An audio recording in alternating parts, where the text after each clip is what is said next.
Don't get so close-minded to think that the only way that God can bless you is through this one little tiny avenue that means so much to you, when in reality, he's going to open up the highway for you. You know what I mean? Yeah. There's a different side there that I think Christians would really, really benefit from if they stopped thinking that they could only trust God through a tiny little way of him coming through to you.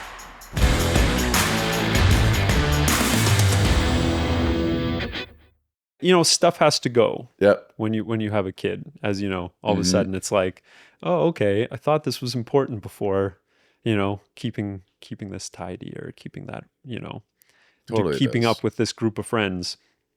All of a sudden you're like, okay, no, there's more important things now. And Well, it's like you can only have so many priorities. I think that's the biggest thing that people, well, that Yeah. I've realized. And it's like when a new one gets added, it doesn't really get added to the bottom. It gets added to the top, and the bottom one just falls off. yeah, That's what it that can feels definitely happen. Yeah. You plan stuff out, you dedicate, okay, I'm going to start working out, and you dedicate time. And I know that's a tough one because people definitely drop off that quick. Mhm. But for the time you do keep it up, it's like either you're struggling to keep up with everything else or something else drops off. Hopefully that's a bad habit. Hopefully that's the habit of doom scrolling I know. or binging shows or whatever. But sometimes it's also prayer time. I know it does. Or there's just like there's seasons I feel like where you can get a lot more of something that is good done, and then there's seasons where you still get it done, but you just have to do it a little bit differently or a little bit shorter, or Yeah. it just depends. Well, I right? used to dedicate when I was like training lots and an athlete, I used to dedicate 15 to 20 hours a week to physical training. And then you get married and it drops down to like 5-6 hours. Yeah. And then you have children and work. And it's like, oh, I got in 3 rides this year. That's great. Some guys are like probably listening, thinking 5 to 6 hours. That's a lot. Yeah, but when you're doing like some rides I would do were 4 to 5 hours, one ride, or like a gym session that was 2.5 hours or something, right? It was very like the trainer told me to do it, coach told me to do it, so I'm gonna go do it, you know. Did you ever do a 24-hour ride? Yeah. Like yeah. no sleeping? So I did an 18-hour race without sleep. And this is biking or cycling. Yeah, it was mountain biking my through the night. Started at 6 in the evening, finished at noon the next day. Yeah. And I rode on pretty like out near Carmen, like in the Pembina Valley. So it's hilly. And we did something like 170 kilometers of mountain biking and it was raining. It started raining in the morning.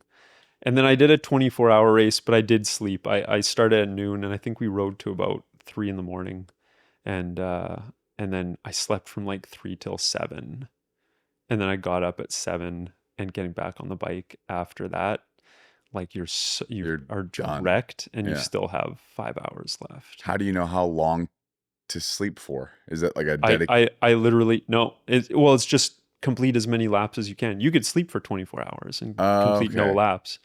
And the guy that won that year is kind of an insomniac. He has a hard time sleeping at the best of times. And he said he tried to go to sleep at like 4 or 5 in the morning because a few other guys had kind of like stopped to, catch some Z's.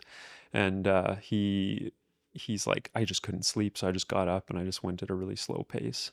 So we ended up beating everybody by a few laps. So that I'll tell you, like, you talk about expanding your capacity. That was a good analogy for lots of different areas of my life. Where it was like the first time I did an 18-hour race, the longest ride I'd done was maybe like 3 hours. And I was like, I just signed up for it. You're just like, we should try something different. Let's go. Yeah, six times what we're used to doing. And I was like, I'm just going to take it really easy, start super slow. And everyone took off. And I was just the tortoise. Yeah. And I was like, there were a bunch of hares and I was the tortoise. And I was just like, I don't care. I'm just going to see if I can ride for 18 hours straight. So I'm going to have to take it easy. And then all of a sudden, by like 4 in the morning, I was in first place. Because a lot of other guys had gone out way too hard and kind of were battling for first or second or whatever. And what did you end up placing? Second. Second? Yeah. One guy, insomniac. One guy. This was a different one, and a guy just came back. He kind of blew up rested, slept for a couple hours, but he was pretty far ahead of me. I caught up to him in there, and then he caught me right towards the end of the race. But then after that, you're like, oh, okay, I can do hard things. Yeah, no kidding. Like Yeah. that was difficult, but all of Yep. a sudden you kind of realize, like, with enough work and just an attitude of just not giving up, all of a sudden you're like, okay. And you're going to have to get some new skills and develop a little bit, but it's amazing the growth that can happen when you don't just rely on someone or something to bail you out of stuff. Yep. So Yep. yeah, there's been a couple things in my life that were like that, where I was just like, well, it's either failure or buckle down. And it was cool to just buckle down. And Where do you sleep on that so race? you do laps.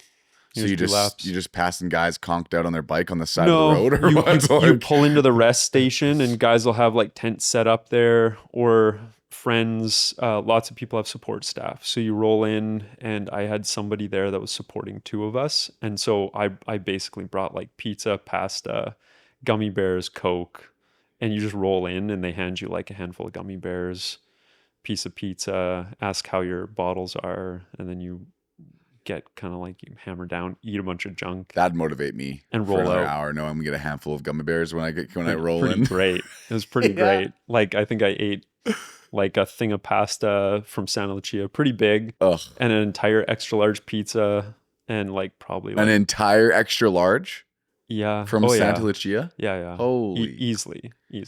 That's incredible. Santa Lucia is good though. It is. Ugh. Yeah. It's That's my go-to. That's my favorite pizza. oh my in the goodness. city. That I don't know. I've tried cycling before. I was like, your butt hurts. Yeah. I can't handle that. Like gotta- that right there. I was like, no. You got to get to the point that those nerves are kind of dead. Okay, there you Yeah, go. I'm not into that. That's the key. Yeah. But even if the nerves are dead, they wake up after 12 hours or whatever. Then you're in a lot of pain. But for days. Yeah, you feel it. You feel it for 3 or 4 days for sure. It's pretty uncomfortable. And I Oh my remember doing that goodness. 18-hour race, and then getting home, finished at noon on a Sunday, and then I think I slept and went to like an evening service, and then I went home and slept, because we had the Sunday night service at that time at like 5:30 or 6 o'clock or something. That's dedication. Everyone should be taking notes right now that you can go do an 18-hour overnight race Yeah. and still come to church. So that I'm not going to guarantee I went, but that's what I always did. I always raced on Sunday morning, and it was really fortunate that we had church Sunday night. So I'd always get home, get cleaned up, go to church. Yeah. And that's fantastic. And it was a great, I was fortunate that that's how things were set up at that time. Now you don't race, and now we don't have an evening service on Sundays. So Perfect. worked It out well. all worked out. Yeah. Yeah. I know. Yeah. Well, that's the like, because you told me a long time ago too that you got a speeding ticket on a bike. Did you or not? Maybe I don't think I never got a speeding ticket. No? There's definitely times where I've sped, and I know people that got, like, police were set up doing radar, and they would see like if they could get the police to like Give him a clock ticket? them. Oh yeah. But they wouldn't get a ticket. I No. think maybe it was I somebody thought else. you I don't got know. a ticket, and I thought you framed it or something like that. And it No, was it like must be a this. different cyclist. Oh man. I don't know. I'd like to meet that guy. Yeah, apparently it was like he got a speeding ticket on a bicycle. I've done lots of other things I should have gotten tickets for, but yeah. We don't have when to talk you're about young that. and you're just like, whatever, like I was in pretty good shape, and you're young, and so Yeah. you do silly things. Of course you do. Yeah. That's what keeps us going. I think that's a good impulse that gets tempered a bit, but it's the impulse that I think it's a good impulse that needs to be kind of like guided in the right direction of Mhm. taking risks, taking appropriate risks, Mm-hmm.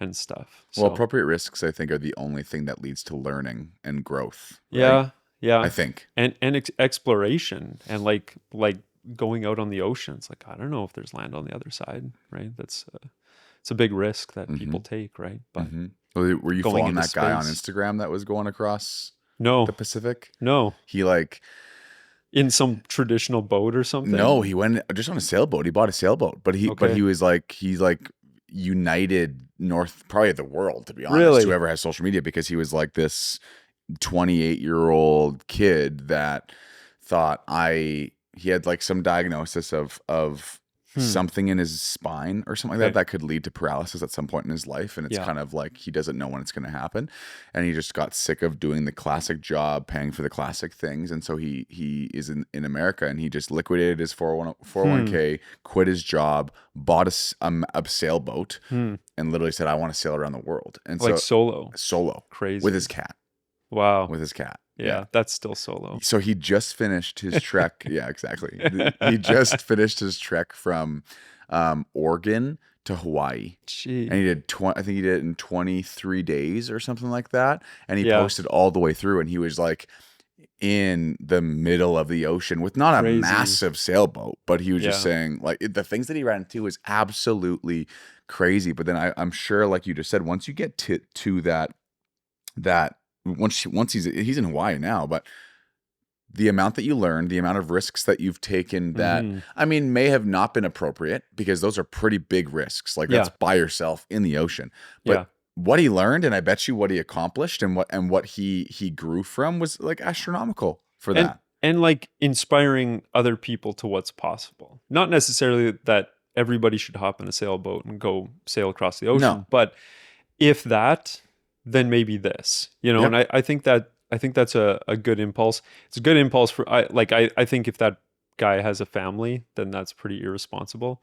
But He doesn't. for single Yeah. guys, like if you're on your own, I think that's a great thing. If you're going to start a business, take a risk. Yep. Take a risk Yep. that don't put your children's future at risk. No. But at a certain point, I think that's pretty necessary. I heard someone say once, just a podcaster I listened to online,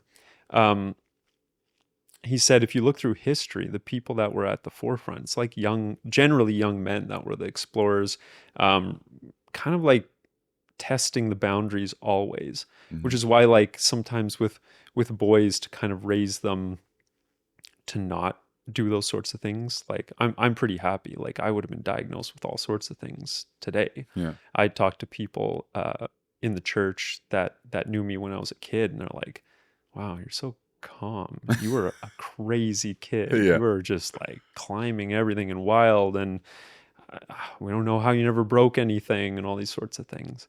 And I think there's this impulse to kind of like test and explore and discover.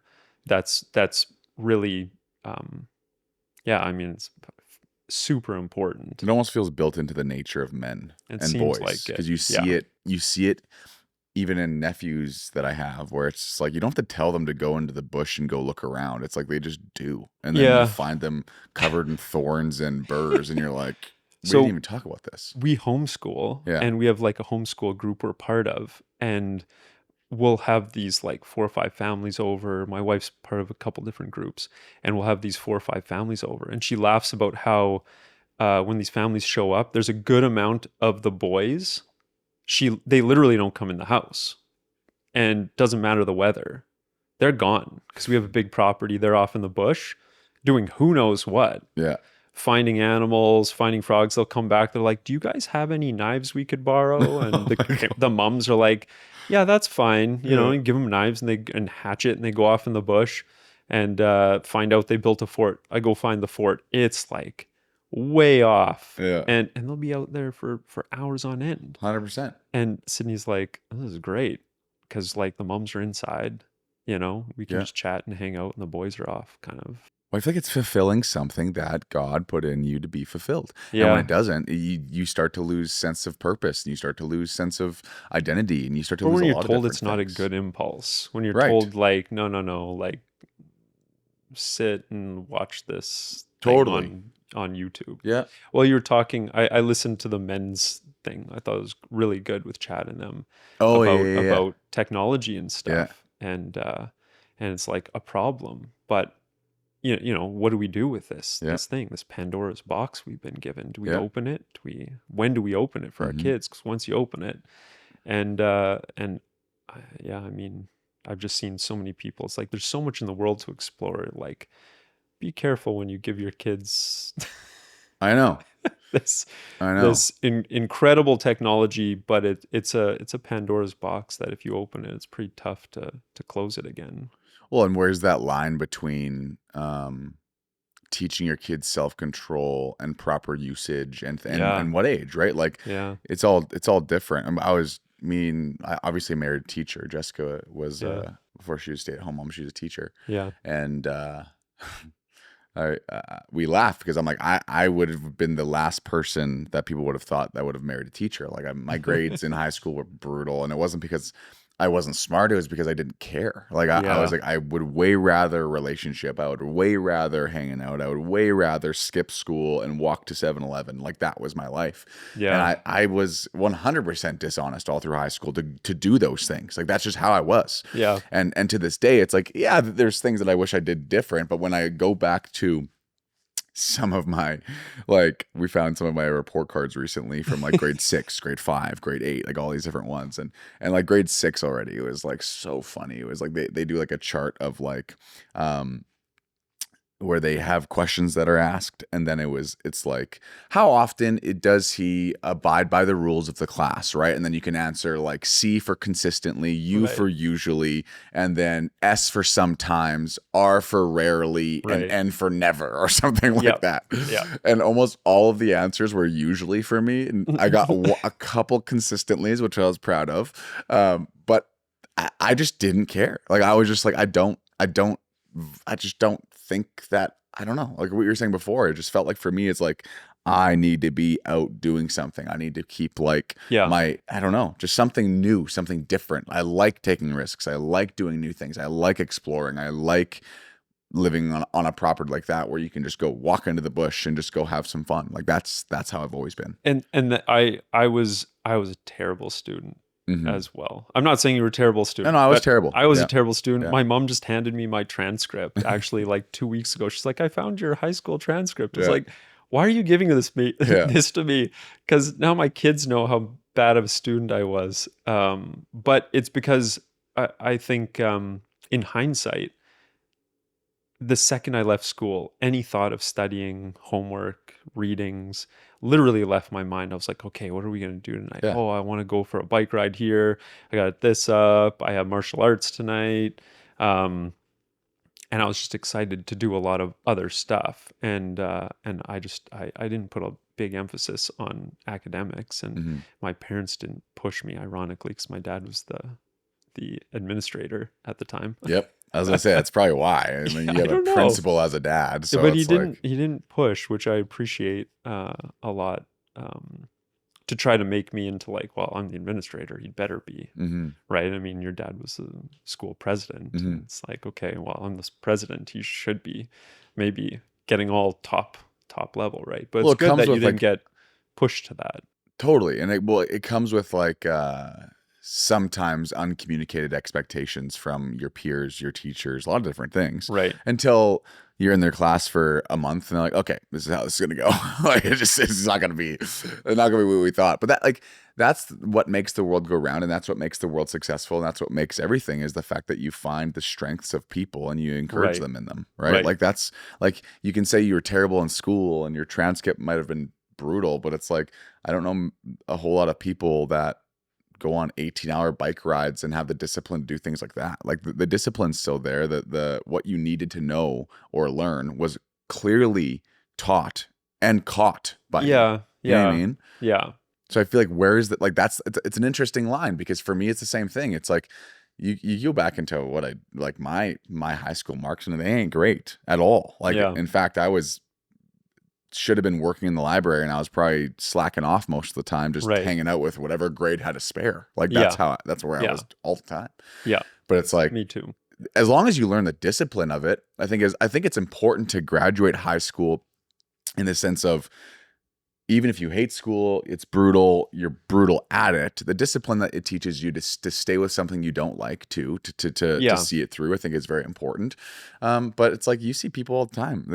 What's the quote they say? It's like something like, we live in a society where they find your weaknesses and they try to bolster your weaknesses. But it's like, if you were to just find what they're good at, and then, like, they suck at math, you get a math tutor. Okay, they're absolutely like amazing at dirt biking. Why not just get the school? Great, but send him in some dirt biking stuff. Go get him some kind of coach for, like, make him amazing at that, right? Like, there's just focus on the things that actually and inspire them, right? Like, And you should have some competency in every area, totally right? But like a pure academic person should still do something physical, because it's just good to be like, go for a walk, right? Do a few burpees or something. Yeah. Something to like keep your body moving. Yep. But yeah, I just look at you should be somewhat competent in every area. But I guess I was a very active kid, and it was so hard for me. Like the second I got home, I was just like, okay, I've been sitting all day. I got so much stuff to do. And it was like, then I'd show up the next day, shoot, right, I have a test today. Oh, nuts, I forgot about that assignment. Oh, I got that essay coming up. And Yeah. I'm just like, or those readings, like, and it was funny. I realized probably from the age of 15 to like 29, I read like 3 books. Yep. And all of a sudden at 30, I was like, this isn't good. I want my kids to read. I want my kids to read books. I have to read books. I don't want to grow up being some like, numbskull and raising some other, so then at 30, with maybe it took me that long to mature. I was like, I'm going to make a dedicated effort to start reading. And I really started reading books kind of my late 20s, right around 30. And now, like, I read, and my kids read, and my wife reads, and it's like, it's good. It's like, I'm not saying I started it. It's probably more my wife that started it. But it's like, it took me a while to maybe mature enough to be like, oh, there's a lot of information out there that I can learn about, and I should learn about. And the best way to learn it is through reading. But in high school, I don't know, my maturity level, whatever it was, I had a hard time focusing. And well, yeah, that's okay though. That's the hard part. I'm like, it's because everyone calls that ADHD now, right? That's the big word. And Jess sent me a quote about ADHD a little while ago, because we always joke about me having it, but not as a negativity. People sometimes say like, you shouldn't confess that, and I'm like, I'm not confessing it. I'm just saying, in today's vernacular and definitions, I would be ADHD off the charts, like, for sure. Like, that's just how it works. But to me, it's not a label. It's just this is the way the world explains someone that can go from one thing to another thing and can manage many different things, and isn't very confined to a box of thinking. Like, it's just like, I enjoy doing many different things. She just said a lot of the people in history there, it is, what was the quote exactly? It was something to do with like your hunters, your gatherers, your explorers. Those were your typical, in today's vernacular, ADHD people, and without them, we would never have been able to get to where we are, because they take more risks. They don't care as much to the degree of some other people, which makes them take more risks and makes them go a little bit more in. And obviously, I'm going to butcher ADHD definition, because I'm not any type of psychologist or anything like that. But yeah, but it's like, at the same time, it's like, it's pretty beautiful what it does when you just accept the fact that you are a certain way, and it's not a negative. Do your best to better yourself. Do your best to read your books, like you said. Do hard things. That's probably more important than anything, is doing hard things. Like you said, like calculated risks, I guess, would be a good word, or appropriate risks was a great word for you to use. Because if you don't, hard things are coming no matter what. Like, no matter what, whether you choose them or you don't choose them. And in fact, if you don't choose them, you're choosing hard things. You're just choosing hard things that you have to react to, instead of hard things that you could have been proactive with. Right. And so it's like, hard later. Exactly. And we've all heard that, right?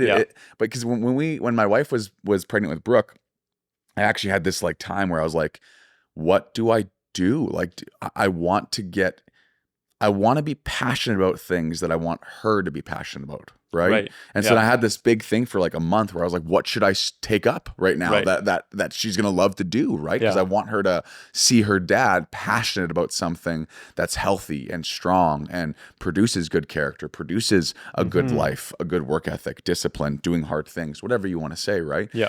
And I was like, well, what do I do? How do I do this? And it was actually quite a big, it got me a little distraught, because I wanted to make sure that I was leading by example in whatever way that looks like. Right. So in that, you're talking about a specific thing. Yeah, right? like a hobby is as Yeah. basic of what I was talking about. So I guess what I would say about that is what she would catch is, let's say you just love whatever. Okay, what's something you love? Just like you're interested in, you would really enjoy or something. Um, Fishing. Yeah, okay, so fishing. If she sees that dad works hard at fishing and he loves fishing and he makes time for it and he doesn't sacrifice time with family, but it's like when he has his free time, it's like, I'm going to go fishing. I put my money, effort, time into it. Um, she might hate fishing, I know.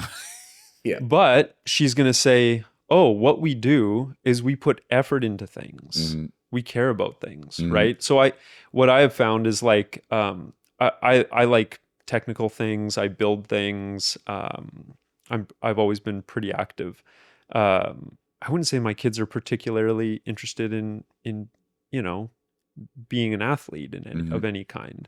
Um, the other day I was changing the brakes on my truck and I had it jacked up and I was like, hey girls, look, this is how it works. This is the brake pads, da da da. You guys want to hang out and just like I can kind of show you what I'm doing? No, that's okay. I'm gonna go for a walk. Yeah. But then I see the things that they're passionate about and I'm like, wow, that's incredible. You Yeah. guys, good job. You put so much work into it. And it's like, yeah, I'm not really quite happy with it. I think I'm going to redo it and I can do it better next time. So the fact that you as a parent, if you're passionate about things, if you spend your time doom scrolling, your kids are going to probably spend their time doom scrolling, Yeah. right? Or staring at the into the black mirror, right? Their phone. Their phone. Yeah. Yeah. Yeah. And if you spend your time kind of like passionately pursuing something, then they're going to say like, oh, well, look at these gifts in my life. And like my dad loved basketball. I did not like basketball. No. He was all about basketball. He coached basketball. He reffed basketball. Um, I never really got into it, but in my own way, in my own sports, I had the same level of kind of like passion and interest. So there's something to like making sure your kids might pick up your interest. If Mm-hmm. so, fantastic. But I think just like showing that you have your priorities in the right places and you have like um, a passionate interest in certain things and you put effort and time and into them Mm-hmm. and care into them, um, I think that will transfer and kind of support the individual gifts that they have, Mm-hmm. I think you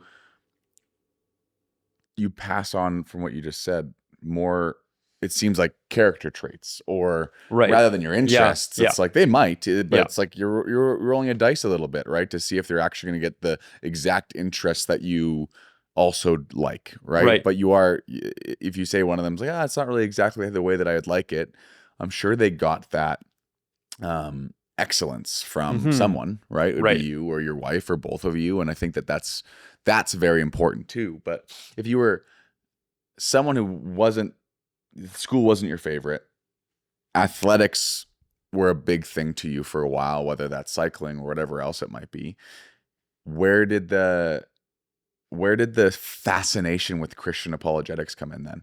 Because that typically would be for an academic, typically. Yeah. Yeah. Um, yeah. That was what sparked my desire to start reading. Was like, I had people in my life that were like, "This isn't true," you know. How do you even know Christ lived? This is just based on myths, and they kind of take whatever popular internet, what do they call it? Internet atheist arguments.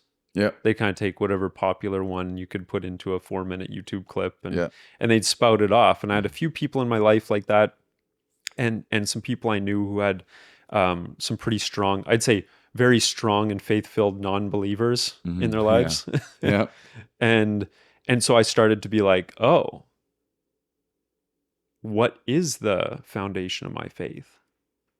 Like, is there any validity to what they're saying? What's the Christian answer to this stuff? And I realized, shoot, I don't really have a great response right off the bat, right? And so I started at first just looking up some arguments on YouTube by well-known kind of Christian apologists. And I was like, oh, these are some pretty interesting answers. And I wanted to dive deeper into them. And then I started to realize that Christian apologetics is the foundation that Christianity is based on. Because what did the Christian faith start with? It started with arguments for the existence, or the arguments for the deity of Christ. Mm-hmm. That's what it started with. Well, what is a big part of Christian apologetics? Well, a big part of it is arguments for the deity of Christ today, right? So I started to realize that in my own life, I had this kind of like this, I had a belief system, which is a true belief system, but I didn't really know what it was sitting on. A little bit like you go to look at a house, beautiful finishing work, but you can't see any of the foundation. You're like, oh, I don't know what this is sitting on. It all looks great. I don't see any cracking. Seems to function well. Staircases actually lead to another floor. They don't just go out the side of the wall. Yeah. What's it sitting on? So that's when I started to realize, oh, these people are challenging kind of the foundation of my belief system. So I would make these arguments at the beginning with people I knew, like, well, what else would you do on a Sunday morning? I go learn about how to live a better life and how to, it's like, okay, that's kind of an argument, not for the truthfulness, but for that it seems to work in our world. But how do I know it's actually true? Mm-hmm. So I kind of wanted to get down to like first principles of like, how do we know God exists? How do we know what's the evidence for the resurrection? What's the evidence against the resurrection, right? And what does science have to say? Everyone says science points away from God, and it's like the more you study, you're like, what are you talking about? This is nonsense. Yeah. You're saying things, and then I found it so there was like a richness to studying Christian apologetics, and not just studying. I got some people find this really enjoyable, but the Christian self-help books, I read some of them over the years, and I found them really uninteresting because I was like, oh, this is kind of like this is like do this and you'll get this sometimes. And I'm not just talking about health and prosperity. I'm saying like it was kind of, I don't know. I had a hard time with some of those Christian self-help books, found them kind of uninteresting. Well, transactional sometimes. Yeah, exactly. It can, not always, but it can, there's really good truth in there, but lots of it for me was like, I know this stuff. This is kind of basic. This could have been a paragraph, not a book. Oh, I know. The fluff bothers me all of the time. I'm like, just give me what it says. Yeah. You know what I mean? Yeah. You could have said this in 3 chapters and you say it in 12. Like, come on. And some people then turn their one bestseller into like 12 books. Volume and it's 3, like, volume this is 4, the same. This is the same idea. Yeah. And whatever, everyone's got to make their money. Totally. And all that helps people. And I understand that. But what I kind of got interested in is more the seek first the kingdom and all these things will be added. So it's like, I think if I just kind of seek God in my own way, in my own area of interest, I don't have to get faith exactly right to get an answer to prayer. I don't have to get all the stuff exactly right. I should grow in that and grow in knowledge and understanding. But I just found I was kind of attracted to these apologetic arguments, and it gave you real life answers to other people. And now I've come across people in my life that start throwing out these arguments, and you just they have no foundation or grounding on them. You kind of knock them away if you understand kind of some of the basic Christian apologetic arguments or arguments for the existence of God. And then often you can get down to this, like it's a witnessing tool for me, because lots of people treat apologetics like it's pointless. Just give them the gospel. But there's people that give you secular apologetic arguments for their own belief, right? And they criticize Christian belief. And if you can kind of knock those things away, like Neo in the Matrix knocking bullets away, I find you can kind of then say, what's really the issue? And it's like, well, my dad was a Christian. He's a jerk. Yeah. Oh, okay. Well, I'm sorry, right? Like, I'm sorry he misrepresented Christ. You know yeah, what I mean? Like yeah, that's what it ultimately comes down to. yeah, yeah. So it's very And difficult. and then you can start to explain to people what the gospel actually is, what the Yeah. Christian faith really is. And so I've had a couple people that I've been able to kind of like break down their arguments and then give the gospel to, right? And I just always think like even sometimes you can just drop little things. Someone will say something that's not true, and you can say something kind of from these arguments, but it's logical. It's not Christian necessarily, but it's a more of a philosophical argument or a logical argument that kind of casts doubt on their perspective. Mm-hmm. And I just always think like, hey, I'm sowing seeds of doubt in their mind, in their own belief system. Mm-hmm. You know, they Mm-hmm. said something that is harmful, Mm-hmm. right? It's harmful, but I can't always say, well, actually, No, Christianity because you're annoying or then. take all this time Yeah. or whatever. So I enjoy just kind of like dropping little truth bombs and letting them detonate and seeing what comes out of it. And I'm interested one day to find out what comes out of sometimes these It takes little some time. interactions where Yeah. people say things and you're just like someone was talking about just yesterday. I met a trade guy I'm working with at A&W grabbing lunch, and I just said like, hey, you want to eat? And he was talking about stuff, and he was talking about having kids and not having time and blah blah blah. And I was like, yeah, but what else would you do? And he's like, yeah, that's true. He's like, all my buddies, they just get drunk. And the other day, they all got drunk and they're shooting staples into each other's legs in the garage. Yeah, that sounds so And he's fun. like, and I was like, yeah, so you're It's like, really missing what? out. So he's Yeah. kind of at first talking like he's, not like he was missing out, but kind of like he'd gone away from that. And then you kind of say like, are you really missing out hanging out with your buddies? Like, what are they up to? You know? Mm-hmm. And I was like, man, having kids is great. They're awesome. They're a lot of fun. Mm-hmm. And they like focus your life in a way that's difficult to focus without kids. With perspective too, like everything can be fun on the good side, a good side of the side. Like, Mm-hmm. it's for me, it's like you have two people, you can line them up side by side, and they can say one will hate marriage. They think it's the worst thing ever, and the other one says marriage is the best. Then one says Right. kids are the worst, and the other one says kids are the best, right? And it's like the more you realize, it's just the effort you put in a lot of the time. Yeah.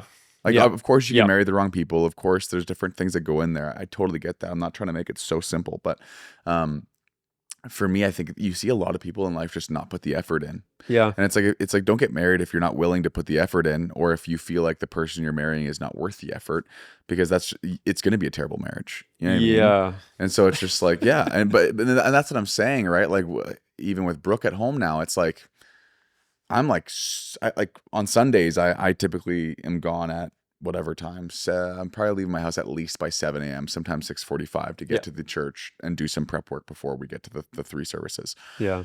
And at like 8 a.m., I always text Jess. I'm like, where's my picture of Brooke? Because you always send me a morning picture of Brooke. Right. And it's always a little reminder. And so then always it's like while she's drinking her milk or sitting in whatever she's doing, there'll be a big picture of her smiling because Jess says cheese, and now she smiles with her two little bottom teeth sticking out. And it's just like the cutest thing ever. But it's like, I literally cannot wait to get home to her. You know what I mean? Like, that's how I feel. Yeah. And yeah, there's nights where I'm like, I kind of want to go to a Jets game. Yeah, I kind of want to go hang out with the guys. Yeah, I kind of want to do this. Absolutely. But it's like perspective. What actually brings it in? Like, I'd rather be doing that than shooting staples into my leg. Yeah, You know what I mean? I know. So it's like, I don't know. I totally get that. And I think that there's a fine line between, I guess it comes back down to perspective a lot for me. And what are you putting in, right? Like a lot of guys, the things they love to do is because they put a lot into it, like a lot into it. A lot of effort, a lot of focus, a lot of money, a lot of investment of their time. And they wonder why other things in their life suck. Well, it's just because perspective's a little off. I've often, people, when they're getting married and stuff, sometimes people are like, oh, that's amazing. It's going to be great. You're going to be wonderful. It's like, you don't know that. You don't know them. And often what I say is like, marriage is great if you work at it and you work towards having a great marriage and Mm-hmm. you do things right. If not, it's going to be a nightmare. Like, Mm-hmm. and I mean, I would say that to the right people in the right Totally. context. And then I'd clarify it or qualify it by saying like marriage is whatever you make it. Mm-hmm. Like if you think you're going to live your same single life married, you might be able to do it for the first year, like still hang out with your same friends groups and stay out late and go on weekends away all the time. But long term, that's not how it works. And I No. love that verse in the Bible. It says, when I was a child, whatever it says, like I thought as a child, I basically lived as a child. But when I grew up, I put away childish things. And Mm-hmm. it's like, okay, that involves like dying to self. That Mm-hmm. involves like, yeah, taking up your cross, right? Which just means Kids make you do that real quick. they do Yeah. like, and so it's interesting. I've seen in the secular world, in the business world, people are starting to realize they're like, oh, men with families make more money. You want more money?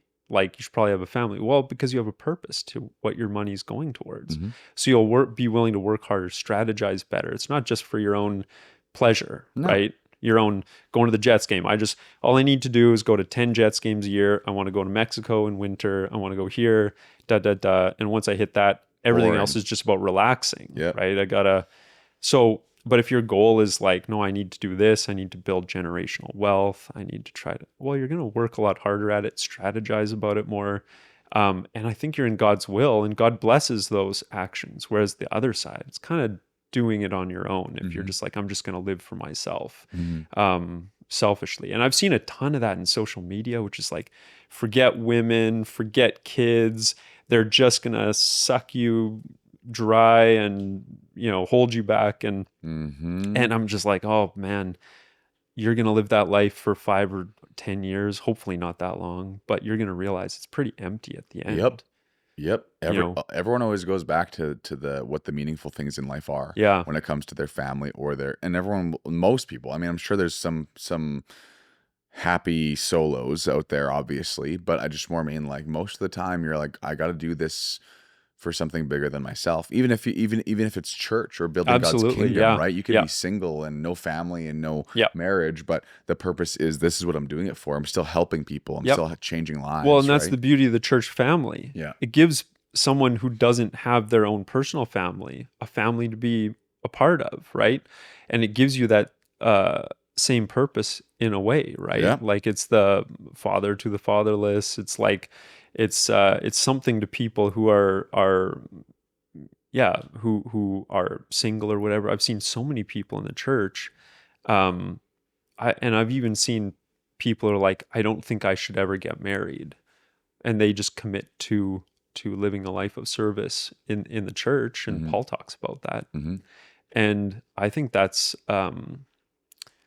it's incredible that the church has this ability to kind of be all things to all people. Mm-hmm. I sometimes joke, I'm like, it's almost like it's true. It's Yeah. almost like, Yeah. because it's like when you start to realize that the church answers the question that like the world's asking in every way, like the true Christian church, Mm-hmm. right? It gives you family, it gives you purpose, it gives you meaning. It's a community that's not bound by something. When Nope. I was in the cycling community, the second I got out of shape, I'm not part of the community You anymore. can't keep up. Yeah. Yep. So when I started to look around, I was like, every community is like has qualifiers to it, except the church. The church is like, come as you are. The good church. Yeah. Yeah. Yeah. Well, Yeah. I mean the church. I don't mean church as in like this denomination. I just mean the proper like Christian church, the Yep. church serving Christ, Yep. right? When the global Christian church. Totally. Yeah. You see that a lot too, but I think a lot of people are also kind of just like done with they want authenticity all the Yeah. time, right? Authenticity Yeah. is what wins out most of the time. When you have a guy that Yeah. talks to you in the halls at church, even, it's like, I like having a real conversation. It's okay Mhm. to say that we all screw up. I will say it from stage over and over and over again. Your Yeah. pastor is imperfect and he always will be. You know what I Yeah. mean? I will say things Yeah. that maybe at times I will retract because I'll be like, I've studied a little more on that topic and I want to take that back, right? We're all Right. learning, we're all growing, we're all in this. And I think that when you let go of that, who cares what people think of you? if you just live towards what God, like I was studying a little bit. I want to study a lot more on it, but just on Solomon in the Bible. Hmm. And it's like he wrote Proverbs. Great, right? Many, and you could study a lifetime on Proverbs and Yeah. to understand it. But Yeah. he wrote a book of Proverbs in the middle of his reign as king, right? Right. When he was arguably the wisest man on the earth, arguably the richest man on the earth, and richest man in history, people argue. He is in the midst of his kingdom. Like he is living the life everyone probably The alpha male. strives. The alpha male. Yeah. Then the Bible talks about how there's a different things. You go to Ecclesiastes, different. So you have Proverbs in the middle of his reign. Then you have Ecclesiastes written by Solomon again, but it was after his reign and in his compromise. And the compromise was pretty big. It was like 700 different wives. The typical thing that a man of wealth with that slipped off the slippery slope of that finds himself in. And so you have Proverbs in the middle of his reign, and you have Ecclesiastes written after his reign and after he understood why he fell away from it. And after he fell away from the wisdom, after he fell away from everything, pretty much saying that the reason this happened was because I didn't stay with God. I didn't keep God as my first and my leader, right? Because in the church we have this funny, well, in the world we have this funny thing in Christianity where you have a lot of strong women now, and they're like, I don't need a man leading me. Right. And it's like, what do you mean you don't need a man leading you? Like God created it to be that way, which means when you get a good man leading his household, you will be the happiest you will ever be if he's led by Christ. That's what it always comes down to. I'm not saying a misogynistic pig that says, do what I say, or no, I'm saying the one that gets a disciplined, strong, led by God man. You know what I mean? Yeah. And so you see this all throughout the Bible, and the Bible fascinates me when I get to a place in it where Proverbs and Ecclesiastes were just books to me. For a long time. They were just Proverbs like, where's you get wisdom, and Ecclesiastes, it's kind of mopey and I don't know, like here we are, right? But then you get the historical context of like Solomon and where he's writing from, right? The historical context of Paul and where he's writing from in the middle. I touched on Sunday. Yeah, in the middle I of like prison. that. You know what I mean? Yeah. Like you're like, wait, what? Yeah. And I think people just I don't know. It's easy to understand, but they don't. Well, it is and it isn't. It takes more effort than kind of like picking a few proverbs that encourage you in the day, which is fantastic, right? So it takes a little bit more effort and study, and you probably need to get a what's it called? Like a commentary, a commentary on what was going on in these different verses and at these different times. And so it does take a little bit more work to kind of delve into things. But something your dad said, and I feel like it was kind of a throwaway comment. It wasn't something he said all the time that I remember, but I remember him saying it once that maybe he said it a lot and I just missed it. Maybe. But he for sure said it once that it really stuck with me. And he said, truth is simple but deep, and falsehood is complex but shallow. Right. So the second, it's really complicated. When someone's lying to you, it's always like complex, this big complex lie, right? Because they're trying to trick you with words and with facts that aren't related. And then the second you scratch the surface, there's a lot of things in our culture right now that people will tell you that are true. And you scratch the surface, you're like, that's a lie. And I can obviously tell it's a lie. This is nonsense, right? Yeah. You this isn't solid gold. You just sprayed it with paint and I scratched it off, right? Yep. And I love that idea that the truth is simple, right? Children understand it, right? But it's deep. It's going to take eternity to understand. So I love that you can get encouragement from one verse in Proverbs, and then you can read the commentary and then get the historical context and then put it, translate in today's culture where you're saying, yeah, okay, Solomon did what some of these alpha coaches today are telling men they should do, right? Right. Do this, and in your 30s, you can just have all the women. Well, that's what Solomon was doing, and it didn't serve him, right? Not at all. It didn't serve Sounds him like at all. A terrible life. And 700 wives. Men can't figure out one. I know. You know what I mean? I know. Like, come on. I But if you're rich, it's like it's a status symbol, right? Yep. And so you can translate that into today's terms, and you can kind of look at it and say like, okay, so we have this movement saying men don't need women. We just do this, make a bunch of money. You just need money, and then you can basically Buy buy whatever you want. women, Yeah. buy people to cook for you, hire people to look after your house, right? You don't need a wife. That's going to be really, really a sad life. It's selfishness, right? It's a lifestyle based in selfishness. And the other side of strong, independent women, that's a lifestyle based in selfishness too, Mm-hmm. right?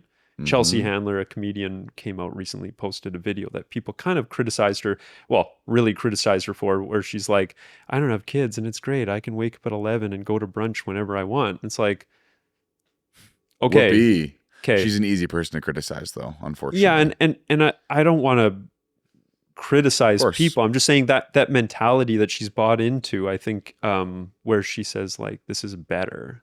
It's like, you might think that for a bit, but I think there's maybe a better plan. There's a better plan for your life, right? In either family or in service to your church, I think right? she got Something ripped bigger apart than, by a lot of women yeah, that she loved did. families. She did, yeah. And she was like, "Are you kidding me? How beautiful my life is when I wake up and see the kids." And I know. like, Yeah. you know what I mean? Yeah. And so, and I'm not a criticism person either, but it's like at the same time, it's like it's just going. You said this, and that wasn't the smartest thing to say, maybe Well, at the moment. the only reason I don't like when people pile on is because it's like, you can't criticize her. She's bought into a worldview that is common today, right?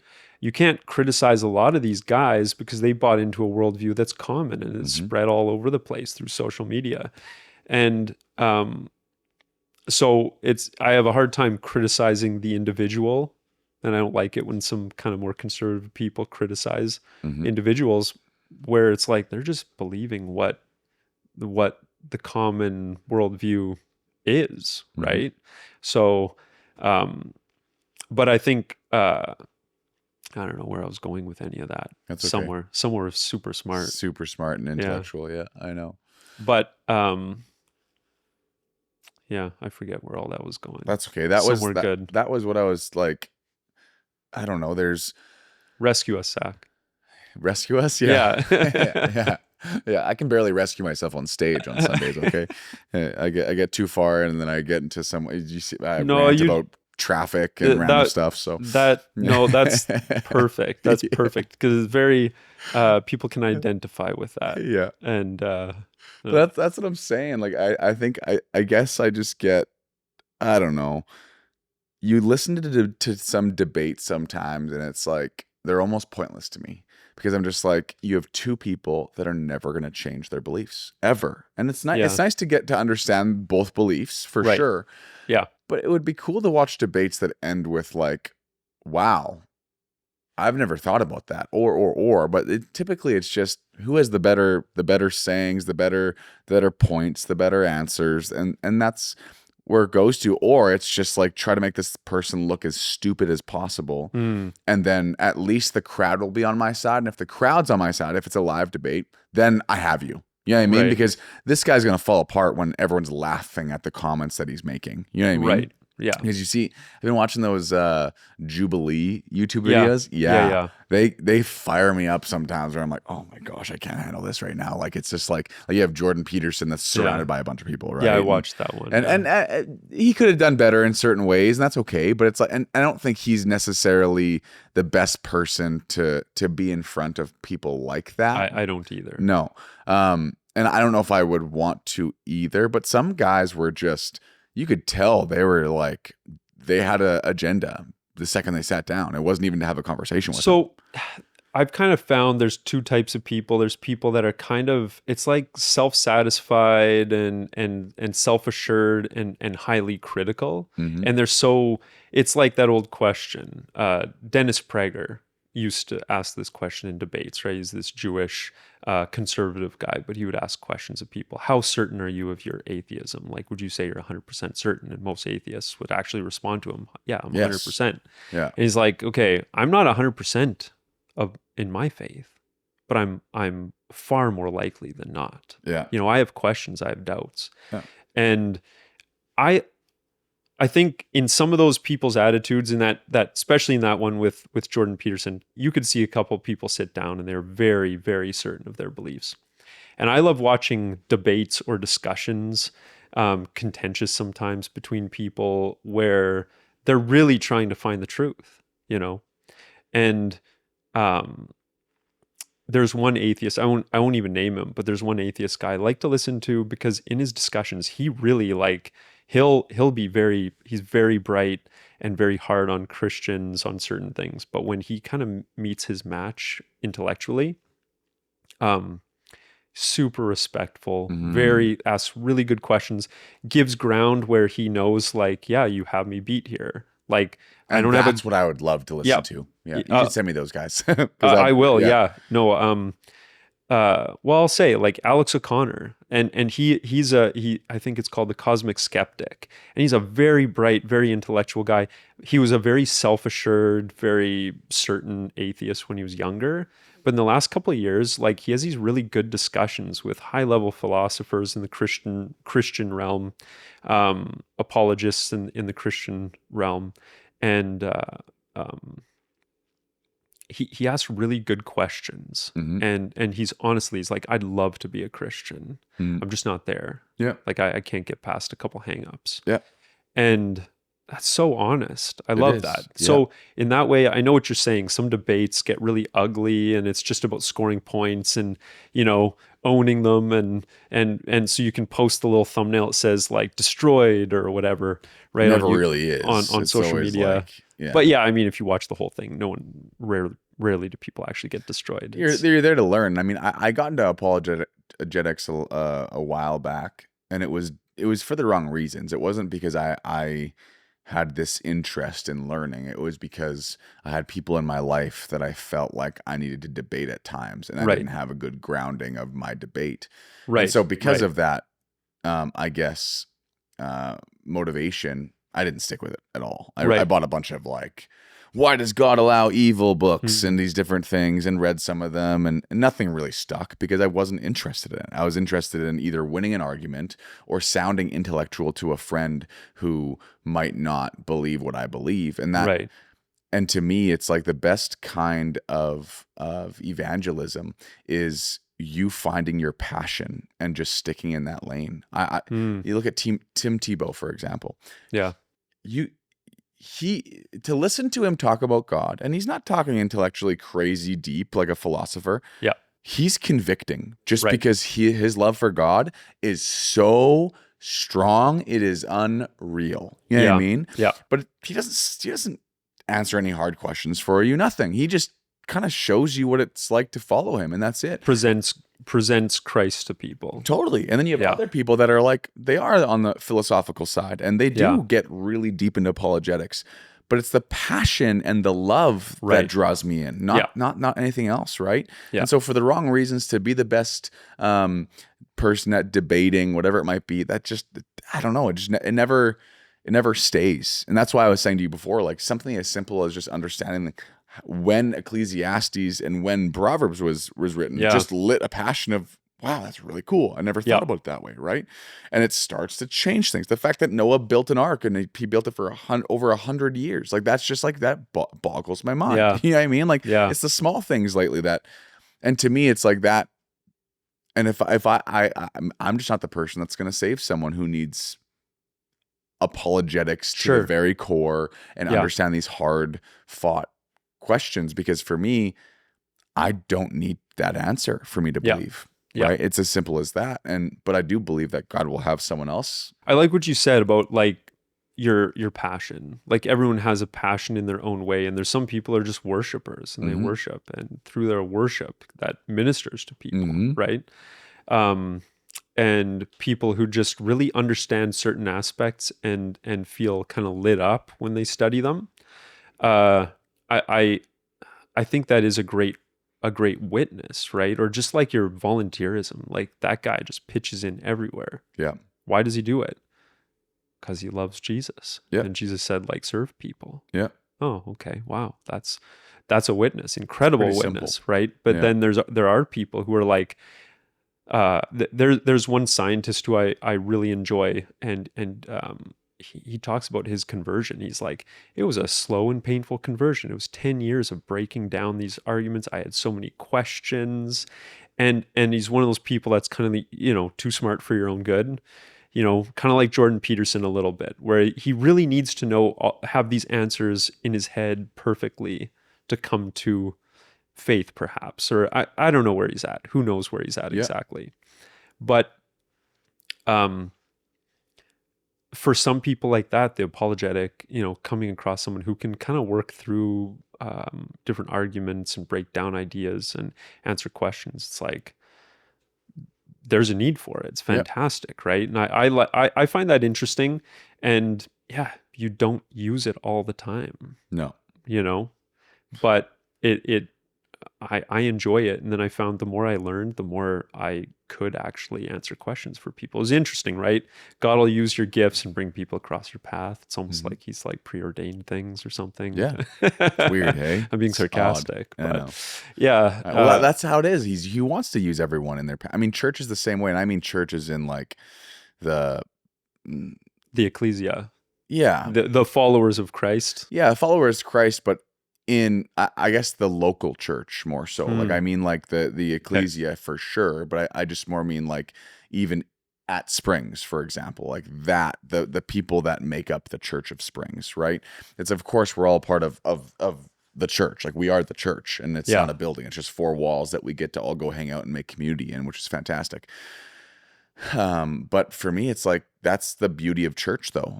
Like you have multiple different passions, multiple different people, and you build community in a way that you can't really build anywhere else. It's wild. Yeah. And it's fun because people get into their passions, and then other people get involved in those passions, and you get the opportunity to create community based on I guess interests and likes that are maybe similar. But the foundational yes, the foundational love of God and following Christ, right? That's like, and then that includes everything else. Well, right? the most depressed people are the most selfish people a lot of the time. I'm not saying depression, clinical, all that kind of stuff. I'm just saying when someone is filled with pride, it doesn't take long for their life to just follow suit of like it's the devil's workplace when you think about how do I benefit from this? How do I become the happiest person? How do I have more hope? How do I have this? How do I have that? The secret, which is not so secret in the Word of God, is if you just be that light to other people, to help other people with their hope, guess what? You're going to have hope too. Help other people with their strength, you're going to have strength too. Isn't that wild? It's how when you do when you give, and I'm not just saying money, but that works too, but when you give, more comes back to you somehow. So when I started getting interested in apologetics, as you know, but I'll just go through it briefly. But I kind of said to your dad in the coffee shop one day, I just said like, hey, I'm doing biblical studies. It's fantastic. I love the Connect courses, but have you guys ever thought about doing like apologetics stuff? And your dad in classic form in about 5 minutes out, discussing was like, why don't you do it? And it's like, I don't know, because I don't know anything and I'm not a public speaker, the same stuff. He's like, no, come back to me in a year and we'll figure something out. So we did, and we figured out like a Tuesday night course, just starting to dip toes into like trying to teach this stuff to the best of my limited ability. And I lose my train of thought all the time where I'm like, why was I starting all this talking about? But anyways, I'll continue and it'll maybe come back on track. But I started kind of going down this route. I started that for some reason. And then, well, it made me think of the ministries of church though too, where a lot of people who come to a four walls building that they call church always wants the church to head up everything or start this or start that, and it could come from maybe the stance that you had where it feels like I'm just not there yet, or I'm just not this. I can't quite do that because of this. When in reality, every ministry in church has been created by most likely a passionate person that made something of it and went, right? Like I'm a 30-year-old pastor of a lot of people that are a lot, maybe even more well-versed than I am in the word. And so I have to lead with the fact of I'm learning, and you're gonna be with me as I learn and go, right? I'm not a PhD in this and that and that. All I know is I'm a guy who loves God. I love people, and I want to make sure that we continue to build church in the way that Jesus meant for it to be built, not Right. for this just institutionalized business. It's like, no, no, no. Like, I love the line that a few friends of mine have said in pastors, where, but it's just more about when Christianity seems to flip the script on almost everything. Mm-hmm. Almost everything. The world says you have to get that for you to have that for Mm. yourself, right? Whereas the Bible kind of teaches more so like you have to give that before you're going to get it. You know what I Yes. mean? Yeah. And that's with everything. Like you said, it could be money, it could be blessings in general, right? The Bible teaches you are blessed to be a blessing, right? But also, if you don't feel blessed, start being a blessing with what you do have now, and you'll realize how blessed you are and how more Yes. blessed you're going to Yeah. be, right? So apologetics is a fantastic way, because there's a lot of people that want to jump into that, but your pastors might not have the passion to go into that. Yeah. And if I don't have the passion, Do it yourself. yep, Okay, so I remember where I was going with good. that. You got me back on That was track. my goal. Thank you. I appreciate it. Gave me some time. Yeah. So what I was saying was, when your dad gave me kind of this mandate, he said, figure out what books you need, what resources you want, and you know what, we'll get it to you, and you read them, come back to me in a year. Mm. So during that year, we started building a house, which I was building by myself, mostly with my dad in my free time, working full time, come home, have supper, work super late. So now I'm also developing this course, and I started teaching it Tuesday nights at the same time. So I'm working on learning myself, but also finding the content online to then talk about and try to bring these topics to life for people, which for a lot of people, it was kind of the first time some of these arguments and topics had been brought up. And I remember just saying at the time, God, like quite literally, uh, I'll build your house, but you're going to have to help me build mine. Yeah. You know, because not only do I have to keep income coming in and, you know, moonlight as a home builder in my free time and weekends and everything, plus on top of it, I'm dedicating, it was a fair bit of time of Totally learning was. Yeah. and developing and prepping and stuff. So I'd be writing, listening to things as I drywalled, writing questions and things on drywall, you know, and then typing them up and sending them in for class the next day. And what I realized was, like, that year, I was healthy. I didn't get overrun by, like, you know, I wasn't sleeping a ton. I was working all the time. I didn't have injuries. I didn't have a ton of sickness. Everything just flowed. I was like, why was this? This should have been way more difficult than it was. Mhm. But I just really believe that, like, when you commit to building God's house, not for your own uh, advancement in some Mhm. way, but committing, like, God, I've been asked to do something here. You know, it might be a financial gift, it might be volunteer time, it might be it could be all sorts of things. But when Mhm. you commit to answering the call of your pastor, you know, on God's behalf, Mhm. right? Because your pastor is an extension of Christ, you know, who sits at the right hand of the Father. Um, it's amazing. Like, again, like I said, it's amazing, this book we follow and these truths we It adhere to, works. it actually Yeah. works, I you know. know. Yeah. And it shouldn't be a surprise, but sometimes it's like that was an act of faith for me. It was like, okay, God, like, I really feel pushed in this direction to answer this call from my pastor, and it's scary in a whole ton of ways and it's going to be super difficult, I'm sure, but um it was easy. You know, my yoke is easy, my burden's light, right? And it really was not always like it was just like walking through the, you know, tiptoeing through the tulips, but it was easier than way easier than it should have been. I just saw incredible blessing, and we got this house built and developed this course and continued working, and everything was great. Mhm. And it was just like, you know, at the end, you're like, right, God, sorry, I should have trusted you a bit better. And it was it just really solidified in me like, okay, I just need to trust God, answer the call, commit to the church, Well, that's his faith, commit to right? his church, but Hmm. to my local church, right? And that's faith. And so I wanted to ask you a couple questions about the series you went on recently. Is that okay? Yeah, that's fine. Yeah. Yeah. Or do you want to keep talking about something else? I'll say one Did more you? thing, Yeah, yeah. and then you can go to that.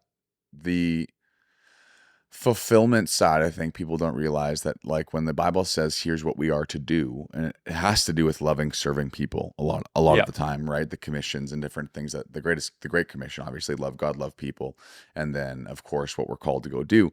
But like, he's created you to feel fulfilled when you do that. Yeah. You know what I mean? And so Yeah. it's like, Yeah. if you're developing, as simple as developing a course for a church to further the advancement of his kingdom, well, you're loving God doing that, right? Yeah. Like, and it's like, I think the simplicity of what we do, we have to realize that he created you to feel fulfilled that way. You know what I Yeah. mean? Like, Yeah. and to me, it's like, that sounds so simple, but it's like, that's what it really comes down to. Why does our life get better when we do that? Not because he's finally blessing you for doing what you've been told. It's like, he's just created you to be fulfilled that way. You know what I mean? Yeah. So you feel like life's better. You get better perspectives. You feel stronger. You feel more joy. You have better memories. You meet better people because you're doing what he's called you to do, right? Yeah. And that was already written into the script when we were created, that's just going to be the way life works, And right? and the world is realizing that, because Mm-hmm. that's basically what made Jordan Peterson famous, Mm-hmm. was talking about meaning, the lack of meaning in the world, Mm-hmm. right? And finding your purpose. Mm-hmm. And coming from a secular perspective, he was talking about Christian principles. He was saying, you have stuff inside of you, like, get up and do something, right? Yeah. Like, make something of yourself. Yeah. And his advice was, whatever, think about the hardest burden that you could carry, right? Maybe it's caring for a family member. Mm-hmm. Maybe it's getting a second job for a while to Mm-hmm. help get ahead on bill payments and stuff. This is totally secular from a psychologist, right? Yeah. Clinical psychologist. And he says, pick up that burden, right? To carry your cross. Yeah. Right. That's what he's saying, right? He realized that instead of just psychoanalyzing and navel gazing and doing all this stuff, you actually have to do something. You actually have to get up. And he said, do you want to find meaning and purpose in your life? Mm-hmm. And everyone would lean in. And he said at his talks, dead silent. People are like, yeah, I need meaning. I have no meaning. Yeah. Right? The world is telling me ultimately everything's meaningless. Yeah. So Or everything's about you. So have fun while you're here. Yeah. Right? And it's like, that's not answering. It's not No. doing it for me. I'm doing it and I'm not happy. No. And he said, actually, it's in the difficult things that you really find purpose. And he said, he used this really basic analogy all the time where he'd say, think about the greatest achievement you've ever had. Just picture it. And then he'd say, was that easy? Nope. Right? Wasn't sitting on a beach in Mexico. It No. was something different. No, that's Yeah. not a great achievement, No. right? So he'd say, like, okay, so that means like the most meaningful things in your life are going to be often the most difficult things in your life, but it means that they're worthwhile. Mm-hmm. So pick up that burden, right? In the Christian context would be like, carry your cross daily, right? Mm-hmm. Like do the difficult things that the Mhm. Christian faith relies, expects of you. But in the Christian faith, it's even better, because it's like, not only will you find meaning and purpose, but you're in relationship with God, and he adds something to your physical, right? He adds the supernatural to your Yep. natural ability on top of it. But the Yep. fact that the world is realizing that just seeking hedonistic pleasure, that's not doing it for people.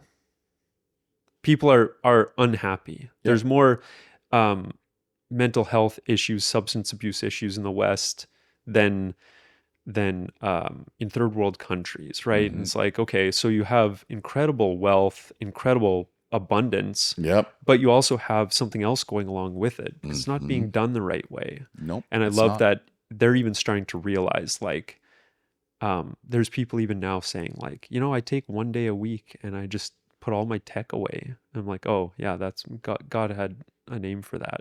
Yeah. You It's know, called Sabbath. yeah, yeah. Yeah. So there's things people discover, but they're discovering it the difficult way, Yeah. painful way, instead of looking to scripture. And they're kind of, I find it interesting. It's like culture's coming to Christianity through the back door and discovering, where did these principles come from ultimately? Like, why did people used to do these things that we're now rediscovering? Hmm. It's like, oh, because it was a Christian culture, a But I mean, formerly ultimately, Christian Christians do culture. the same thing. Like Yeah, so they're like, oh, I believe in God. Great, fantastic, awesome. Oh, I've been on this big kick lately where it's like, okay, you can believe in God as Savior, Jesus. It's yeah, how you get saved, right? yeah, It's what brings you through the door. It's what gets you saved. It's what makes you raise your hand at Springs if you want to yeah, give your life to Jesus. Jesus is Savior. yeah, Now, the transition between Jesus as Savior and Jesus as Lord is a completely different thing, right? yeah, Jesus as right. Savior, a lot of people talk about benefits, which is good. Mm-hmm. It's Mm-hmm. fine, right? But now Jesus is Lord is despite benefits, despite transactions, despite anything, he's your Lord, right? Yeah. Meaning you know why you serve him, you know his worth, his value, you understand his majesty, you understand and you marvel and the Bible talks about fearing God. You are a God-fearing person, right? Mm-hmm. Not talking about being fearful, but talking about this awe-inspiring gaze at someone, right? I did a staff meeting a long time ago where I was like, what does the Bible talk about when it says fear and trembling, right? Because everyone's like, how do you have, I can't exactly remember the exact verse that was used, but it says fear and trembling in there, right? Yeah. But it talked about a good way of viewing God. And it's like with fear and trembling, right? Right. Anyone in the world would be like, you shouldn't view God with fear Right. and Right. If trembling, right? children came to their parents in fear and trembling, there might That's be. abuse. Yeah. Yeah, for sure it is. Yeah. And then I started thinking, I'm like, okay, well, I wouldn't consider myself a hunter, but I do enjoy hunting. With my type of chapter of life, I'm a tag along guy. You know, Yeah. you want to go hunting, I'll go with You you. freeze in the bush every fall Yeah, holding a gun. yeah, Yeah. exactly. Okay. You're a I have hunter. no problem going with people, but I'm not the type that's going to go scout out all the spots. I don't have the time to do that, right? Yeah. And so, but I did shoot my first deer, Yeah. and 3 years ago, maybe like the first year that I actually worked for. I've been to like some stuff in the States with my dad before, and Fish in a barrel. yeah, Yeah. anyways, um, and so and instantly I started to realize that the feeling after you shoot your first big animal, that I'm talking about like harvest, you eat, it's not just I'm not talking about trophy at all. I'm saying Yeah. it is a weird experience after you pull the trigger for the first time, and probably the 100th time. Yeah. And most good ethical hunters have this fear and trembling almost for the animal they just killed, where they Yeah. go, like you hear them, Yeah. you watch YouTube videos and their voice is trembling, it's shaky, they're shaking and they can't control their shake. And it's Right. not because they're scared. It's Right. because they're in such marvel and they're in this like, oh my gosh, like I'm so thankful. I'm so grateful for what just happened. But I also am like, I've oh my thought goodness. about this, I've dreamed about, and here it Yes. is. Yeah. And that's Yeah. the difference between Jesus as Savior and Jesus as Lord. The fear and Hmm. trembling part is different. You're viewing him as someone that not only made your life better, that's the beginning. Mm-hmm. But he's your creator, like he created you. Like Yeah. that's different, right? And Yeah. so, oh man, it just takes on a completely different meaning when we start Yeah. to realize those different things. And I think that's what the whole point full circle is the fact that we talk about people, you said, coming through the back door of Right. Christianity, Right. but with Christians they also they keep Jesus as Savior until they hit rock bottom as a Christian again, Yeah. right? Yeah. And then they find their actual lordship again, where it's Yeah. like, oh my goodness, this is so much deeper. It's not just Savior. It's like I hit rock bottom. My faith didn't work. Well, why didn't it? Well, because it was transactional. I just kind of read the Bible when I had a hard time, and then I went back to enjoying the benefits of church and other people carrying me along. But then my faith had to mean something different for me and actually pave the way. It, I sometimes think that, because in my own life, everyone has stages of life like that. Anyways, well, I do anyways, where I'm like, oh God, I went through a really difficult time a few years ago, and then I came out of it when I started praying again. Surprise, surprise. Hmm. But it was my own kind of pride. I was kind of just frustrated in general, not with God, but just in general about some things. And the second, but I committed to basically say, even through this kind of difficult time in my own life, I'm going to keep going to church. Like that was never even a thought, right? I was like, no, I'm gonna keep worshiping all this stuff, but I wasn't doing anything in my own time, and I knew I wasn't. I was Mm-hmm. just being lazy, and I was kind of like, I don't know, I was just having a bad attitude for a while. And then the second I like started really worshiping and praying to God, giving it up to God, giving kind of these frustrations and stuff, all of a sudden I was like, oh, okay, so that was just me. Mm-hmm. And I sometimes think that um, the Spirit speaks to us in a still small voice. And in contrast, the world's kind of screaming at you Mm-hmm. all the time. Mm-hmm. And so that's kind of how I looked at it. You know, I was seeing all these things in my life and I wasn't combating it with the No. things of the Spirit at all. Yeah. Right. And so I kind of just let it happen and it was just like, I don't know what it was, laziness, um, laziness to do the things of the Spirit and do the things that a Christian should do. Instead, I was just kind of like not doing what the world would have you do, but in a way, yeah, I was ignoring the things of the Spirit, ignoring the things that a Christian should do as far as like worshiping God, thanking Him, being grateful, right, and all this stuff. And the second I stepped back in, it was like, oh, okay, these things just went away.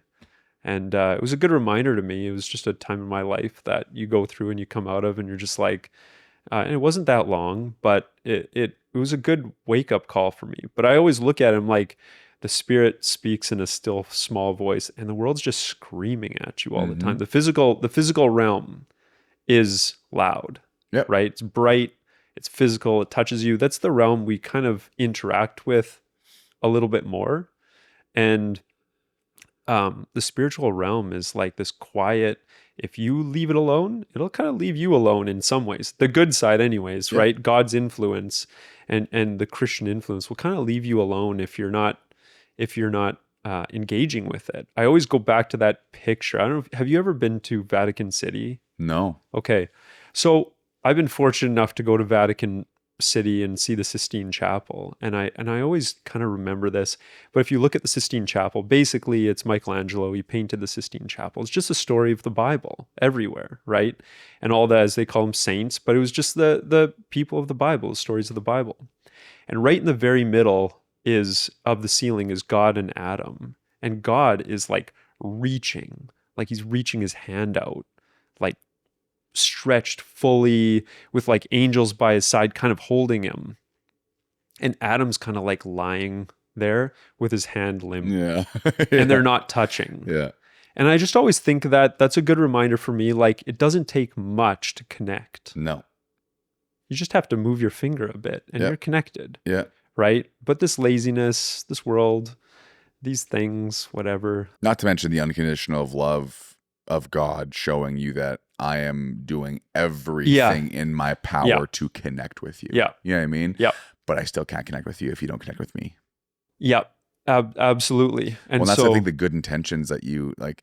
You can be of the world with good intentions, but it still doesn't really do much for you, right? Mhm. Good intentions don't carry you very far, I guess, half the time. So it's just like, it's tough. you mean people in the world like that are doing good things and Yeah, like Yeah. they might be still. I don't know. Like, well, it's something that you mentioned earlier, or like 5 minutes ago, where we're talking about like, okay, you might not be doing exactly what God's called you to do because you don't know the word. You could have good intentions to do good in the world, but when you actually start to do what God's called you to do, there's a difference between doing something with good intentions and doing what God's called you to do in the world. When you do Right. with things that God's called, like loving people, great. I treat people fairly, great. All these different things, fine, right? But when you love and serve and do what the Bible says, that's different. Like, it's just like, Yeah. it completely awakens you, and you start to realize that everyone's looking for that love of that outstretched arm as much as you can, right? And Yeah. it's like, but I think few people extend what God extends to us to other people, right? And I think that's like that's the other side. I want to be that too. I want to be that picture that you just said, right? I can't Yeah. be God, don't get me wrong, but I want to stretch as much as I can to help Yeah. someone that's there Yeah. to maybe just straighten that finger of Adam out Yeah. to touch God. Yeah. You know what I mean? And it's Yeah. like, And that's what fuels me though too. But it also motivates me. It changes my perspective. It gives me joy and hope and peace and helps with anxiety and depression, helps with sadness, helps with everything that every question comes from. Where is your focus? Like what are you truly focused on daily? If you're focused on how I'm going to get to work and my cup of coffee, my wife always jokes with me because I don't complain about much. But one thing I always complain about, no matter what, is if I go through the Tim Hortons drive-through and I don't do this all the time, but I'll get a medium red eye iced coffee. Okay, say what's that? So it's like a iced coffee with cane sugar in it. Okay. With a shot of espresso. Oh, that's the red eye. The red eye. Okay. Yeah. And so it wrecks me if I drink it too much. Like it does not make me feel great. But it's like, I don't know what Tim Hortons puts in their like coffees, but like there's something addicting in there. Good. Something that's not something you have at home. Okay. Like there's something going on. But every time I will see the color of the coffee coming out of the hands of the person, and I'll know if it's good or bad already. And I'm like, I look at her and I'm like, and she's like, don't even say it. I'm like, too much cream. Like you just know it, right? You're just like, I don't like it. And she almost gets annoyed with me because she's just like, I have to hear this all again. The coffee, that's not that great, right? And then it's like, for a while I decided to like, I'll get cream on the side, right? Then the cream gets on the side, and then I'm like driving to work and I'm trying to put these little creamers into an iced coffee, and it's like, right? It's just funny, right? Because you don't complain about, I don't complain about much, but and that's more of a funny thing. It doesn't ruin my day, but so many people that ruins their day, and then they get stuck at a train that shouldn't have been there that morning, and now they're late for work, and that ruins their day again. And it's like, oh my goodness, we're just missing what the focus should be. Yeah. I see what you're saying. Like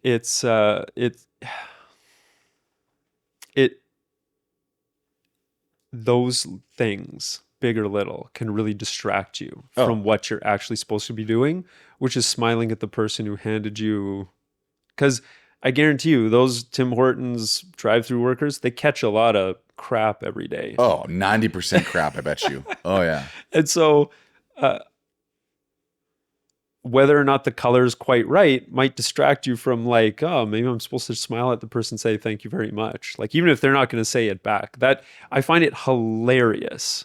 It's like one of the funniest things for me, where you walk around and you say, hey, thank you very much. And they literally just turn and walk away. Yeah. Because that's what they're used to doing with most people, because most people aren't saying thank you or aren't. And so I don't get irritated by them kind of like giving you a cold response. I find it so funny because I'm just like, wow, this is what we do now as a culture. Okay. Yeah. Don't look every at people once in a while you talk to someone and I get addicted to the feeling of like, go back to the drive-through. We go through this drive-through and consistently, because for a while we were pretty bad with going through the drive-through. Like it was just bad. Coffee's always there, and same girl, saves you time in the morning. Always, yeah, same girl every time. This like kind of older lady that worked there, and she wasn't mean, she wasn't super overly nice, but she was consistently pleasant every single day, no matter what, right? And it was just so nice. And then for a while, then I finally came through the drive-through, and I was just like, "What shift do you usually work?" And she was like, "I always work the 5 to 9, like 5 a.m. to 9 a.m. Yeah. And I was like, because I consistently get you every time. And I said, you're very pleasant. Like you're just so great I look forward to getting my morning coffee from you, is what I said to her. And she just like lit up, and she was just like super happy about that. Right. And she was like, well, thank you. Like, and she works 2 or 3 different jobs. And it's like, they like there's some people that they work that job because they have to. There's some people that work that job because they love the job, even though it doesn't pay the best, and it doesn't matter, right? But it's like, to be able to pour coffee, to be at a window where most people just want you to fulfill their need that morning, and if you don't fulfill their need that morning correctly, they're mad at you. And to be happy still, like that, like you're doing a better job, maybe not being a Christian, at being a Christian than the Christian who knows what they should be doing isn't doing. Right. That probably sounded very confusing. No, I know what you're saying, and I think sometimes it's because I fell into this growing up in the church. You get very, very complacent. You take it for granted, and eventually, you kind of.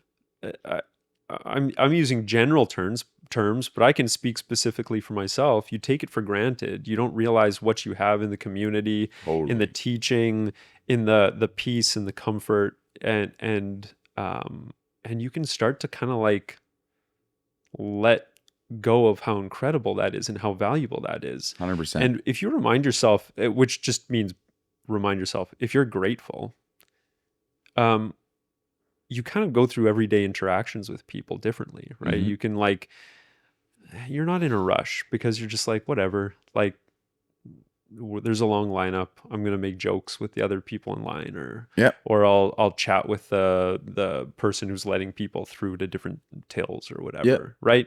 And you can kind of just like have fun. We may as well have fun while we're here, Yep. you know? Might as And well. That's the yeah, thing. because this isn't going any quicker. Or you can No. get in a huff and you can complain to the manager after about why were those two, tills closed? Why didn't you have more people working? It's like, okay, well, maybe you can mention something, but what does it matter? Well, that's what I Like, found with let's myself. enjoy this time. It's a choice. It's Yeah, perspective. It's being yeah, grateful. It's being thankful. Most of the things in the Bible that has joy to do with it is someone being grateful for what has already been given, or a blessing that they received, whatever it might be. But yeah, even in my own life, I've gotten to a place where it's like, before I really, when I look back on when I was extra nice, when I was extra out of my way to say, "Wow, you do such a good job," or talking with the person at the Sobeys line at the cashier, whatever it is. Most of the time back in the day, it was either something great just happened in my life, mm, or I'm really looking forward to something that night, or something mm, like that, right? You're going to right. the Jets game, you're doing this, you're whatever it might be. I don't know what it is, but Picking up your girlfriend. yep, Yeah, whatever it is, yeah, right? And it's like, okay, that's fantastic, but why do I have to have something that I look forward to so like fickle in order for me to treat people like that, right? yeah, And then you start to realize what the word is trying to get you to do the entire time, is to see past the fact that you need something to motivate you to be nice. It's just right, like, right. and obviously the Bible is, the gospel is far more than just being nice, but I just, even to just act like a Christian, right? Like, be Yeah, Christ-like. How would yeah, Jesus act in that line, right? yeah, It's like, he'd probably be very accommodating and very loving and very accepting, and to everyone that he talks to, right? I'm yeah, not saying he'd go out of his way to talk to every single person in line, but I think he'd carry a presence that is unbelievably approachable and welcoming. yeah. And I think that, at the bare minimum, I think At the it's bare needed. minimum is Yeah. what we should aspire to Yeah. be in the world. At the Yeah. bare minimum. Bare minimum. And Yeah. then on top of that, making disciples and doing the other things that we're called to do, right? Totally. But Yep. but yeah, just like, yeah, I think that's a really big part.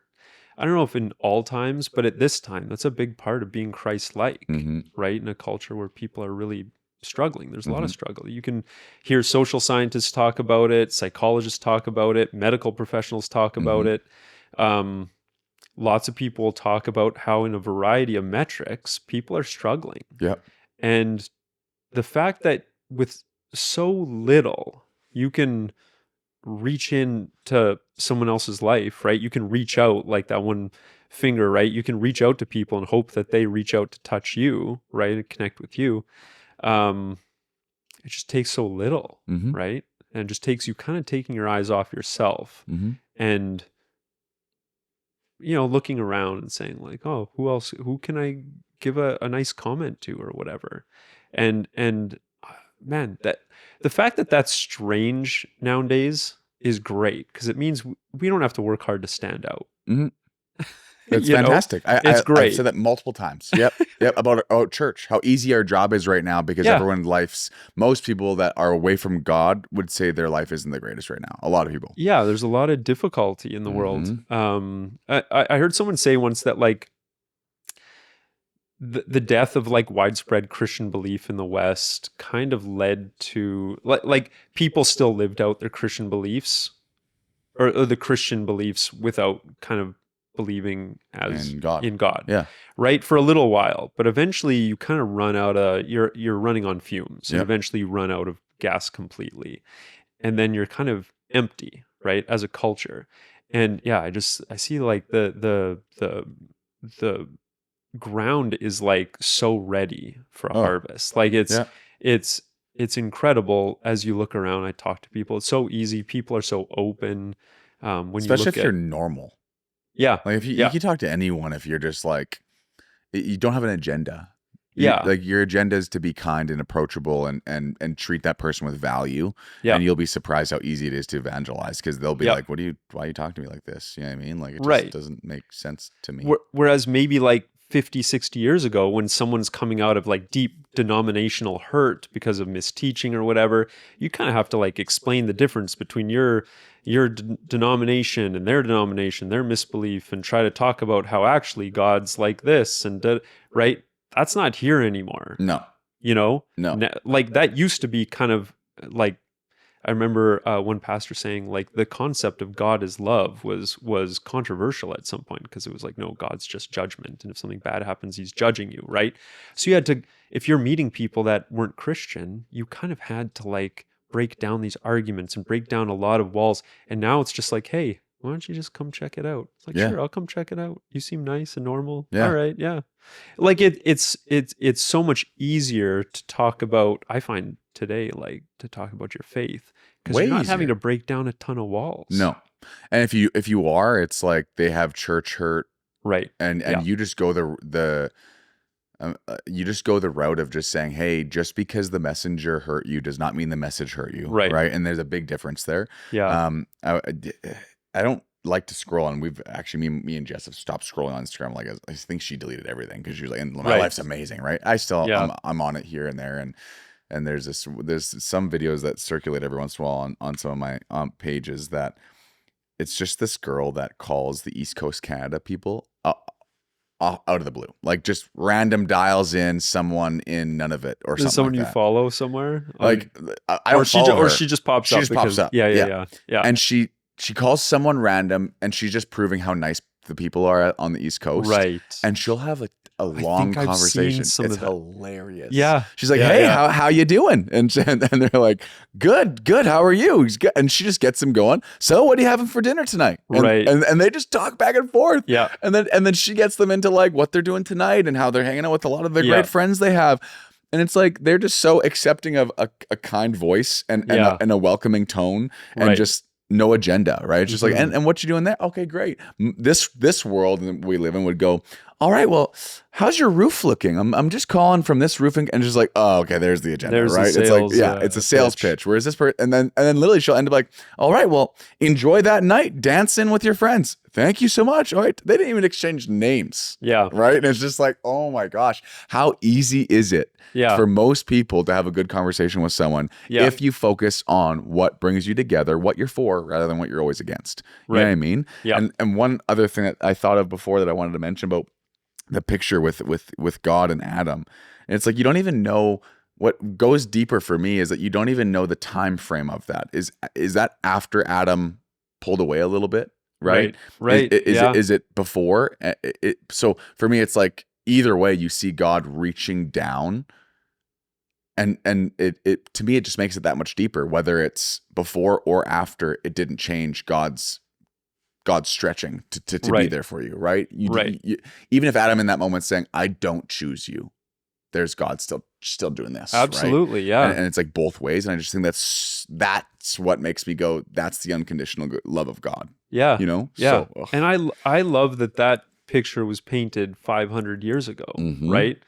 And I sometimes, I shouldn't say sometimes, I often refer to that, and I'm just like, that's who God is. And they knew God was like that back then. When he painted it, there was somebody, say whatever you want about Vatican and, whatever, the Catholic Church and all that stuff, whatever. They commissioned him to paint, and they were showing God reaching down to man. And then the kind of the fickleness or the disregarding or the separation man was kind of willingly creating. But also, I just love the symbolism of like, all it takes literally is just one finger in the connected. That's it, right? He's not having to like fly across space and time and grab his hand. And like, it's right there. God's right there. And in my own life, the number of times that I've just like finally like gotten my mind right, renewed my mind to some misbelief, and just said like, prayed a quick prayer and had like an answer to that prayer answered in like minutes sometimes, right? Or sometimes it takes a little longer, but I'm just at peace. And I'm just kind of like waiting, believing, and it's like, the number of times that has happened, it's like it just took that little bit of reaching out. Sometimes you think again, going back to the self-help books, I got to study faith. I have to understand it perfectly. Well, who did your dad say often got like some of the best, quickest miracles? Brand new Christians. Because they had this like childlike faith that was just like, oh, Father God, and he wants the best for me. Oh, okay, I'm going to believe for this. Well, that's what I wish most. I guess we should probably wind it down here soon. And we've almost had 2 hours. It's crazy. That's 2 hours? Almost. Yeah, it's crazy. I know. My wife says I can talk. Well, my wife says I can talk too. So this is a great episode. That is exactly what I. How do I put this? I guess I just. I'm trying to figure out how to put it. When it comes with infancies in Christianity, and you talk about miracles, you talk about answered prayer, you talk about all these different things, and it's great, and you see so many people's lives turned around completely when they meet Jesus for the first time, and they've never really been introduced to him. Now you have a lot of people that go, well, like the atheist that you mentioned earlier. It's like, okay, he says, I want to be one, but I'm just hung up on a few different things, and it's like, that's fantastic. I think what I would love for people to do is get to the point where they believe that Jesus came, Jesus died for you, he forgave you, and it's done, right? The basics of salvation. Just come to believe that before you have to get to everything else. And then allow Jesus to walk with you in those doubts. Right? Because Jesus you don't need to understand God. All he says is just believe in your heart. That's it. Right. And I think that's a big thing for me is like, and that's what most of my salvation time in our church, I often say very similar things. It always comes back to, even in your doubts, because we all have them. Just allow Jesus to meet you in your doubts, and he'll either give you the answers you need, or he'll give you a peace that makes you not realize you just don't even need that answer anymore. You're like, that's not a major for me anymore. That's a minor, you know? And that's what I wish so many agnostics, I'd say, because atheists they've kind of chosen something, but agnostics a lot of the time they're still searching, right? Just get to the point where it's like you believe that Jesus came, you believe in the resurrection, that kind of thing, and then just go, you know what, God, I believe in you. I believe you came. I believe you sent your son. I believe that you saved me. And now just start your walk with Jesus and just allow him to turn around those doubts in whatever way that he can. Right? No strings attached. And that's what somebody, like, they use the term Blaise Pascal. I think he was a mathematician, scientist of some sort. I can't remember. But he had something called Pascal's wager. And he kind of said, if this seems more likely than not, then I don't need to be 100%. I just need to be, or it's like the Occam's razor. It's like, well, I guess that's not the best example here. But anyways, Pascal's wager, he said, if it's more likely than not, then even with my doubts, I need to believe it, because nothing in life you can believe 100%.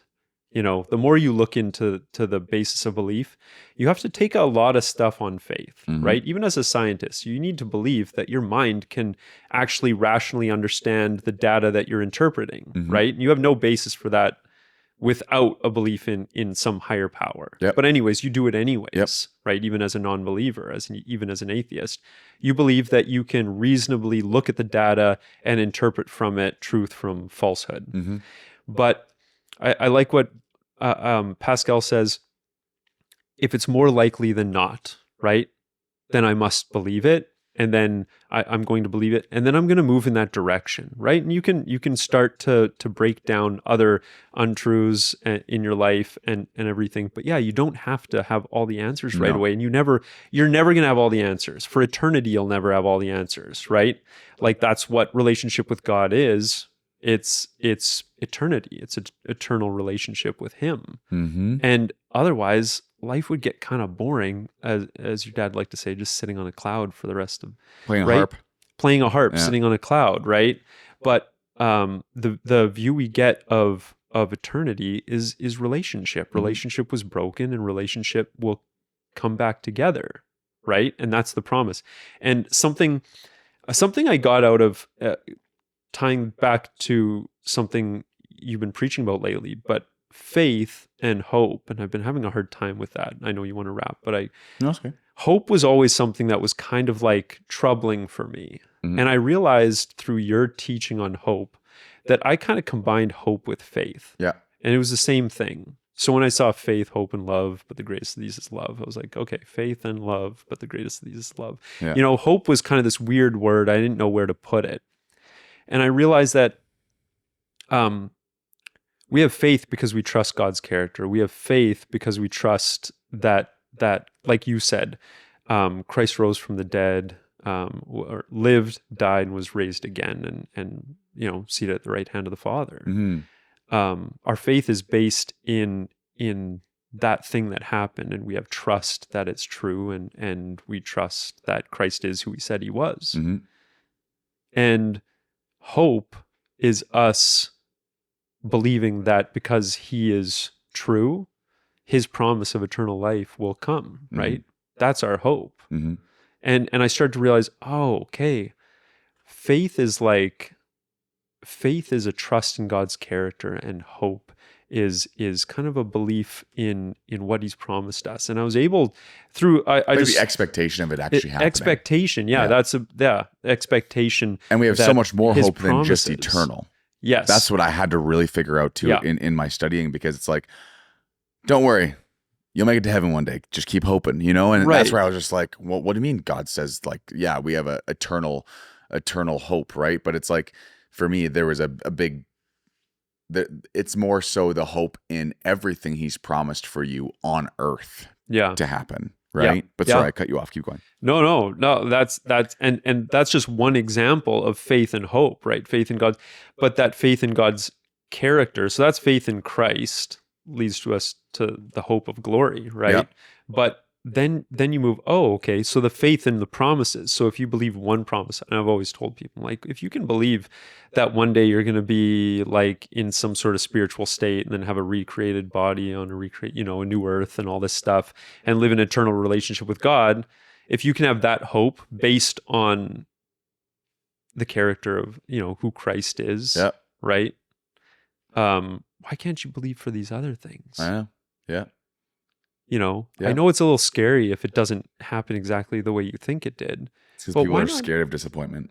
Yeah, I think Yeah. that's a big part of it. Yeah. They're scared to get their hopes up. That's what I've noticed anyways. My Yeah. personality is not like that. I Yeah. I don't mind. It sounds weird. I don't mind disappointment. Obviously I don't like disappointment, but it's like, it's not end all be all for me. Yeah. But for some people, it's like they really hate being really disappointed. tough. Yeah, Yeah. like it will Yeah. ruin their faith. It will ruin a lot of different things. I think one of the best partnerships story that I really enjoy in the Bible regarding hope and faith. This is before Jesus died, obviously, and kind of created that new covenant for us. But it was the blood, the healing of the blood, the lady, right? Mhm. And it's like, hope is what she had to think, that if she were to touch the Yeah. garment of Jesus, that she would be healed. Yep. And faith was the action that got her to actually go do it. Right. You know what I mean? And Yeah. there's a difference there where hope, and I think that's very beautiful, because she never stopped hoping that it would happen. Yeah. Right? To her, she had to touch the garment of Jesus. Now we Right. don't need to touch the garment of Jesus in order to be healed, because he died so that we didn't have to do that again, right? You didn't have to Yep. go to Jesus. And that's why also when Jesus talks to the centurion, I think the centurion comes and talks about his slave, right? And back in the day. Yep. And he says, "Go, your faith is what made him whole," right? And Right. it's like, whoa, that just made Yeah. just switched everything on its head for me, right? Yeah. And I think that's the biggest thing with hope and faith. I think you can't have faith without hope, Yeah. right? Yeah. It's shit that they're married together, and so people are losing hope like never before. And I think that's what's stepping on their ability to see miracles in their life, because they don't even hope for it anymore. Yeah. Because their expectations aren't even there. So in that whole message series, I really realized that in my own life, my faith was there. Like, I had faith in the character of God and the promises of God. But at times, in certain areas, it's like you lose hope. Yeah. And then I realized, well, hope deferred makes the heart sick, right? And Yep. so I started to realize, oh, okay, that's not good. I've kind of accepted that this is the way it is, but that's not actually, like, eventually you lose hope in that area, and then eventually you start to lose faith, Yep. right? Because they're connected. Oh, So it's yeah. like, well, if I'm going to believe in who Christ is and who God is, and then I have to believe in their character, right? In the character of God, and then I have to believe that out of that character, the good promises that Yep. they have are for the believer. Mm-hmm. Like I have to. Yeah. So this kind of like stoic, well, whatever will be, will be. It's Yep. like, no, actually, that's not a good way to live. You No. need to, as a Christian, you need to believe not just for the hope of glory, Mm-hmm. hope of eternal life Mm-hmm. and glorified existence, but a hope for all the good things, because that's what we need, not so I can be great and live a comfortable life, but so that I can be a witness to others, right? So I can be blessed to be a blessing, Mm-hmm. right? And so it's like it gets your head off yourself, right? Mm-hmm. It's very selfish the way I sometimes fall into in areas, right? I'm sure I'm not the only one. Maybe I am. No, you're the not. only one. But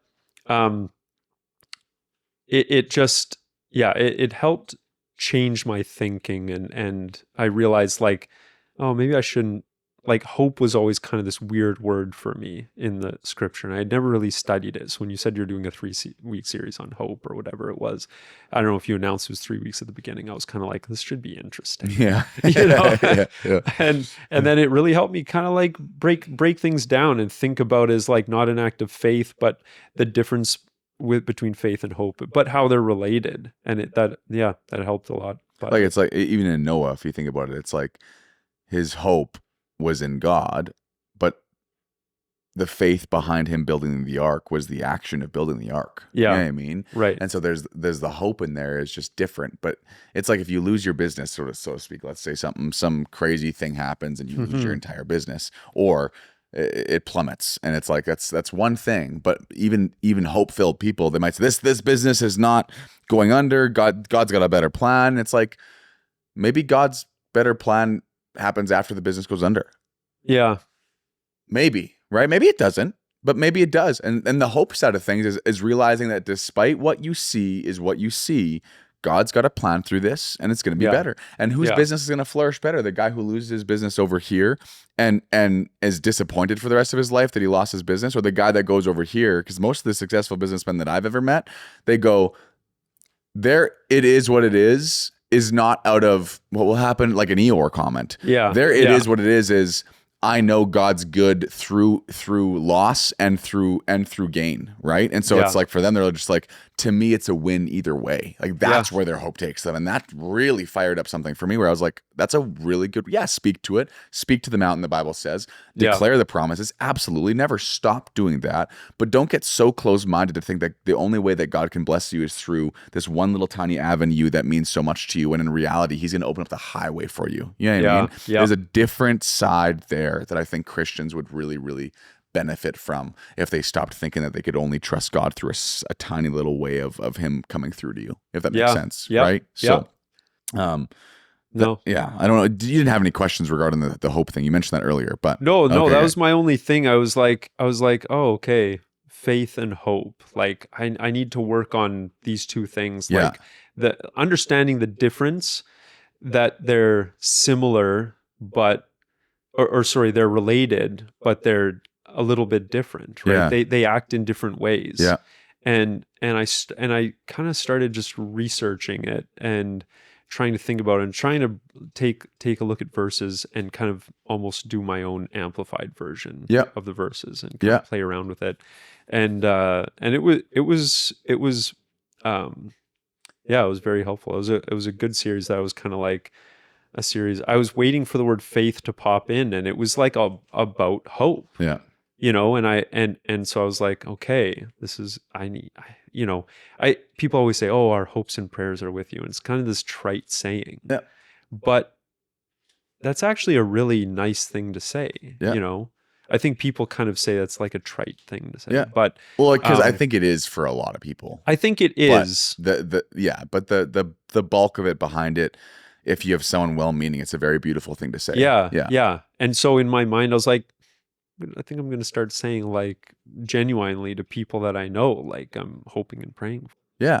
Like hoping is is more of like the confident, like if you're going through something hard and I say something about hoping, I'm hoping this works out for you. It's like the world's view of that is like a wish, right? Yeah. That's what I said Yep. in my Yep. series. Whereas God's people, there's prayer, but there's also a confident expectation of good happening Yeah. in that. And Yep. I have a confident expectation that it will be good for you too, Yeah. right? And when we do keep our kind of like perspective straight, God does come through in so many different ways that we Yeah. never could have imagined. But we're coming up on 2 hours now, so Yeah. maybe Yeah. we Yeah. should close her up. But Yeah. I guess I'll just for all of you guys that were joining us today, hope that you enjoyed listening to two guys that just love to talk, and it was great, and we enjoyed chatting, and make sure you like, make sure you subscribe, make sure you share, make sure you do everything you can to push this podcast further out so we can get more people listening to it, because I loved the conversation. I loved having you on today too. I appreciate it. It was great to just chat and Enjoyed the chat as well. yeah, it was good. So Yeah. for the rest of you, enjoy, share it, and we'll see you on the next episode.